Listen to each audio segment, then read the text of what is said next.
কাছের তুমি ঝাপসা ভীষণ, অসীম রেখায় কালো।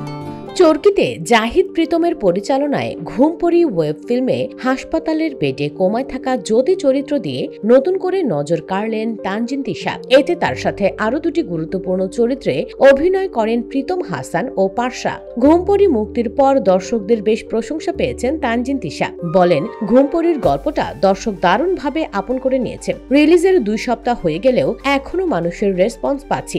এই অনুভূতি অদ্ভুত ভালো লাগার। সবাই যেভাবে ভালোবাসা অব্যাহত রেখেছে, ঘুমপড়ি আমার ক্যারিয়ারে স্পেশাল হয়ে থাকবে। তানজিন তিশা বলেন, শত শত দর্শকদের মন্তব্য আমাকে নাড়া দিয়েছে। বেশিরভাগই বলছে শেষের দিকে গল্পের ঘোর থেকে বের হতে পারছে না, মনে হচ্ছে আমার চ্যালেঞ্জ নেওয়া সার্থক হয়েছে। একজন সিনিয়র অভিনেতা আমাকে ফোন করে অ্যাপ্রিশিয়েট করেছেন, বলেছেন তার স্ত্রীর সঙ্গে বসে কাজটি দেখে ইমোশনাল হয়েছেন। তিনি সহজে ইমোশনাল হন না। যখনই আমাকে স্ক্রিনে দেখেছেন তার চোখের কোনা ভিজে গেছে।